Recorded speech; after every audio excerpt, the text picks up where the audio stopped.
Okay. Hi everyone. I'm a PhD student in Brazil, but I'm doing 1 year internship in Madrid, in Spain.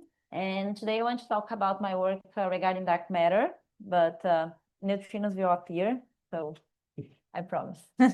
um, Sorry, this is Oh. not working. I thought that. So can you?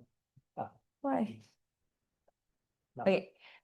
Yeah, okay, just the outline. I will just make some introduction about what the model, then I will talk more details, how we computed the relic density of the dark matter, the code we develop, and the conclusions. Okay, so this is the introduction. I changed the slide very recently because the truth is that this is my life almost every day. The life of every particle physicist. So we have the standard model. We don't have dark matter. We don't have neutrino masses also and then we have a lot of plots of new physics and stuff, very confusing. And that's bound so we know that we know very well what it cannot be, basically. But we have a lot of other questions and it's very confusing. To organize a little bit, if you think about where we can search to new physics, for example, when we build this plot of one scale is the mass of new physics and the other is the interaction strength. So these are the particles that we discover, basically the standard model. And first, when we thought, okay, new physics, where it can be, first thing that people thought was maybe new physics is very heavy, and we didn't see because we need to build colliders and then go to this energy frontier, and then we can create these new particles. But then we didn't see anything yet. So actually, more recently, in some decades ago, people were trying to focus on another part of this parameter space, which is basically maybe new physics is light, however, interacts very feebly with matter, and that's why we couldn't see it yet. And this is what we call the intensity frontier, building experiments with more precision that could measure stuff better.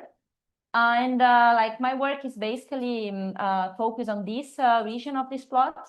Of course, if new physics is there, very heavy and interacting very feebly, this would be said very difficult, but let's be hope. Let's have hope. Okay, how we can search for this new light dark sector? So suppose we have a portal with the standard model in this sector. The first thing you can think of, if it's a weak interaction, let's couple to the weak interactions, like the Z boson. However, we know, when we do the computation of the relic density, this go with this thermal average cross section, which is proportional to the mass of the dark matter. If the mass of the dark matter is super small, this means that this cross section is also small, and it will decouple from the bath earlier, and then we'll overproduce the dark matter. So this is the typical freeze out approach. So actually, there's a bound that if we couple to the weak interactions directly, the dark matter should be heavier than 2 GeV. But I want to study sub-GeV dark sector. So how can we overcome this bound? So there's a simple solution, which is let's also make the portal dark. So introduce a new light particle that will mediate the interaction. And the nice thing is that there are not so many ways to do this, to build a portal with the standard model and the dark sector, which are renormalizable. Basically, we have the 3 ways that are renormalized, the vector portal, a scalar or neutrino portal, also connected to neutrino masses. Or we can go to higher dimensions, for example, axions, and then we have different models. So in this work, I am focused in a model where we have a vector portal to the dark sector, and the dark sector is composed of inelastic dark matter. So what is inelastic dark matter? So in this model, basically, we have the dark sector, we have these 2 component view fermions, so Chi1 and Chi2, and this new vector mediator is coming from adding just a simple U1 abelian gate symmetry to the standard model. So there's some physics stuff happening there. I will be more fast here, but basically, if you diagonalize the 2 mass terms that can appear like a Dirac and Majorana mass term, what you have in the end are these 2 states, Chi1 and Chi2, and they have a mass split in between them, which is small. So basically, in this model, Chi1, which is the lightest state, is the dark matter of the model, and the other guy is heavier, it's Chi2. And why it's called inelastic? Well, because the mediator, the portal, it will couple to these states in an inelastic way, so with off-shell way. So it will always couple to Chi1 and Chi2. So the vertex that we will always build is with Chi2 and Chi1 like that. And for example, if Chi2 down scatters to Chi1, this would be an inelastic scattering. Why it's interesting? Well, first, this is a thermorelic. Like we can produce the abundance thermal in the early universe. So these guys were in thermal contact with the standard model BAF, and then they decouple. Also, it evades a lot of indirect and direct detection experimental limits because of this mass splitting. The heavier state can decay. And since all the interactions are with both of states, for example, we don't have today enough abundance of the heavier state to co-annihilate and produce indirect detection signatures. And also, like for direct detection, the dark matter is Chi1. So Chi1 we need to upscatter into a heavier state, which is kinematically suppressed. So we escape all these bounds of indirect and direct detection. In the same way, we escape CMB limits. So like if sometimes like if the particle decays during recombination era, we would inject energy in the plasma, and this can also mess with CMB. But here, again, Chi2 is not enough abundant during recombination era, so we won't have this energy injection. So we basically evade all the limits, so it's a nice model. However, the original model, basically, we have what we call a dark photon. I don't know, the dark photon is just a minimal way to couple this vector to the standard model. So we mix kinematically this vector, the term that I showed to you, the vector with the photon, for example. So it's basically a heavy photon. And this is basically excluded because like these bounds are the color bounds are the bounds from experiments. And this line, the black line, is what we call the thermal target. So are the points in the parameter space that actually explain the correct abundance of dark matter. And we just have like very small space here. So it's basically excluded. So what we did was to consider that this mediator actually can have a charge. So this is the usual term of the dark photon. So we have it's a photon. So it's like a heavy photon. It connects it with the electromagnetic current suppressed by epsilon. But now we also have direct couplings to the fermions, depending on the charge that you choose. You can choose different groups, B minus L, B minus 3L tau. Interesting is like the groups where we couple to neutrinos, and I will explain. And we call this IDMQ model. So we have 5 free parameters, basically the couplings and the two masses and the mass splitting. And here it's just about like what will happen when we produce this particle. If we produce a mediator, it will basically decay to dark matter promptly. So it instantaneously decays to dark matter. And the heavier state propagates and decays to Chi1 and observable signatures, so standard model. So this is just a plot of showing the branching ratios, and this is just to say like this is the decay length. So when it will decay, it is like in the range of the current experiment. So it's predictable, like we can put bounds on these models. So, but we need to check this is dark matter. So how we do it? Like we need to solve the Boltzmann equation and check that we are producing the correct abundance.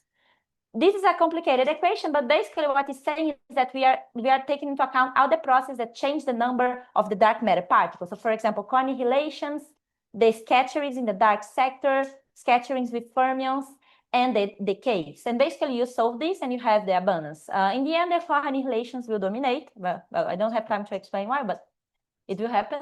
But the thing is that like this is a plot. So this line, so this is the freeze-out pattern. Like it's in thermal, this is the term, the equilibrium. And then eventually when co-annihilations, like when the rate of co-annihilations is lower than Hubble, they decouple, and this is the dark matter line, so it's constant. And the other guy is always decaying or like decreasing its abundance. So it's there's no enough abundance after the freeze-out. It's just to say the different rates and to like follow the cosmic evolution of the history of different processes. And this we made for different models. Each one has different characteristics. The thing that I want to actually highlight here that we made a code to compute this. The difference of this code, like compute relic densities, but the thing is that it computes including hadronic decay. So we compute more than 20 channels using this vector meson dominance method. So this is important when we are at low energies, like low masses. So you can put whatever simplified dark matter model you want, or the inelastic dark matter, and compute the relic density, compute the rates. And then, for example, compute the thermal targets, which are these points that reproduce the correct relic density. This is a comparison with another in the literature for Majorana dark matter. It changed a lot because hadrons are important for a B model. And it's available online with a tutorial if you want to play with this. These are the results. So the bounds, like for the B minus L model, is very close to the dark photon case. For the B model, we have interesting regions in the high mass region. Also, phaser 2 will be able to probe completely. And what is more interesting is these models actually that couple with neutrinos, because this change also the invisible and visible rates, because we can decay invisible, and this also can change like how small we can put these parameter here, the difference of mass between the two states. Here we have a space for all masses for the dark matter to exist. So we open a lot of space. Also, this is just to compare what happens to the relic density when we change delta or the dark alpha dark, which is the couplant to dark matter. And this is the same with L mu minus L tau, which will be probed for higher splittings by LDMX in the future, but still has a lot of region free. Okay, these are my conclusions. So I think I'm done in time. So I think that's it. Let me just leave with you.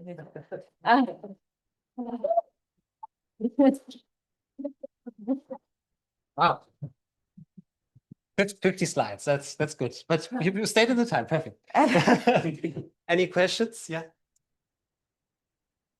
So in your model, you have like a co-annihilation between Chi1 and Chi2 to a vector boson. So do you have any indirect detection constraint on those? Because like you cannot produce like gamma ray or X-ray from that. Because of what I said, like we evade this indirect detection because there's no current abundance of Chi2. Chi2 is not around, only the dark matter, Chi1. So for the co-annihilation to happen, Chi2 need to be around, Chi1, and then only if you regenerate the velocity. For example, there are studies that, okay, depending on the splitting, what you can do is that in the galaxy, depending on the interstellar medium, depending on the velocity, you can create a population of Chi2, and then you have these signatures, but the splitting should be very small because you need to create this, so Kivish or something like that. Yeah, so actually that's a kind of a subject that right now people try to argue, like in the dwarf galaxy, the constraint from dwarf galaxy, you cannot have Chi2, but then in the galactic center, you actually can have Chi2. And this could explain, for example, exactly the excess, no? Like the excess of... no, like, because some people say that if you look